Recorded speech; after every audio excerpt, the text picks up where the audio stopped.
अस्सलाम वालेकुम viewer, welcome to my back channel. आज हम डिस्कस करेंगे बास्कोपान प्लस टेबलेट के बारे में कि बास्कोपान प्लस टेबलेट हम कौन सी बीमारी में इस्तेमाल कर सकते हैं और इसकी कंट्राइंडिकेशन क्या है, यानी वो कौन सी कंडीशन है जिसमें बास्कोपान प्लस का टेबलेट का इस्तेमाल नहीं कर सकते और इसके साइड इफ़ेक्ट क्या है। तो ये सब कुछ जाने इसी वीडियो में। अगर आपने अभी तक मेरा चैनल सब्सक्राइब नहीं किया तो सब्सक्राइब करें और बेल आइकन दबाएं। सबसे पहले बात करेंगे टेबलेट बास्कोपान की फार्मूले के बारे में। तो इसके अंदर पैरासीटामोल और स्पास्मोलेटिक पाया जाता है। अब बात करेंगे बास्कोपान टेबलेट के इस्तेमाल के बारे में कि कौन सी बीमारी में बास्कोपान टेबलेट का इस्तेमाल कर सकते हैं। तो ऐसे मरीज जिनको एब्डोमिनल पेन हो रहा हो तो उसी कंडीशन में आप बास्कोपान टेबलेट का इस्तेमाल कर सकते हैं।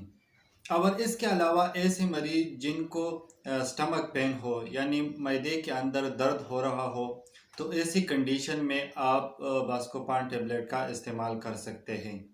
और इसके अलावा ऐसे मरीज जिनको ब्लडर में पेन हो यानी मसाने के अंदर दर्द हो या रुकावट की यूरिन की रुकावट की वजह से दर्द हो रहा हो तो ऐसी कंडीशन में आप बास्कोपान टेबलेट का इस्तेमाल कर सकते हैं।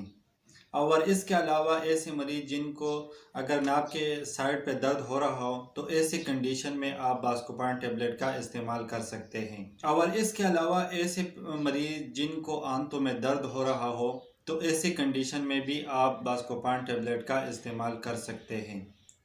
और इसके अलावा आंतों में दर्द हो, सूजश हो और इसके अलावा बदहज़मी हो और इसके अलावा पेट में शदीद दर्द हो तो ऐसी कंडीशन में भी आप बास्कोपान टेबलेट का इस्तेमाल कर सकते हैं।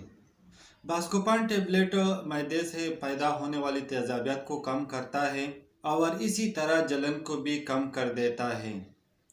और इसके अलावा पेट के अंदर अगर मरोड़ हो रहा हो और तो ऐसी कंडीशन में भी आप बास्कोपान टेबलेट का इस्तेमाल कर सकते हैं।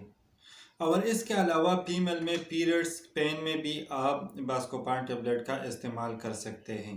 और इसके अलावा पेट में किसी किस्म का दर्द हो तो भी आप बास्कोपान टेबलेट का इस्तेमाल कर सकते हैं क्योंकि इसके अंदर स्पास्मोलेटिक पाया जाता है है।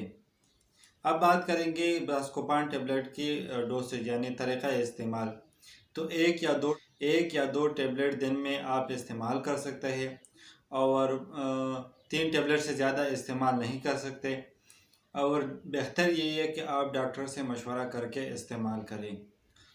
अब बात करेंगे बास्कोपान टेबलेट के साइड इफ़ेक्ट के बारे में कि बास्कोपान टेबलेट इस्तेमाल करने से क्या क्या साइड इफ़ेक्ट हो सकता है। तो ड्राई माउथ हो सकता है और इसके अलावा डायरिया भी हो सकता है, वोमिटिंग भी हो सकता है और इसके अलावा कॉन्स्टिपेशन भी हो सकता है। अब बात करेंगे कंट्राइंडिकेशन यानी वो कौन सी हालत है जिसमें बास्कोपान टेबलेट का इस्तेमाल नहीं कर सकते। तो ऐसे मरीज जिनके मसल वीक हो तो ऐसे कंडीशन में आप बास्कोपान टेबलेट का इस्तेमाल नहीं कर सकते। और इसके अलावा ऐसे मरीज जिनको बास्कोपान टेबलेट खाने से कोई एलर्जी हो तो ऐसी कंडीशन में भी आप बास्कोपान टेबलेट का इस्तेमाल नहीं कर सकते। उम्मीद करता हूँ वीडियो अच्छी लगी होगी तो लाइक करो, कमेंट्स करो और चैनल को सब्सक्राइब करो और दोस्तों के साथ शेयर करो।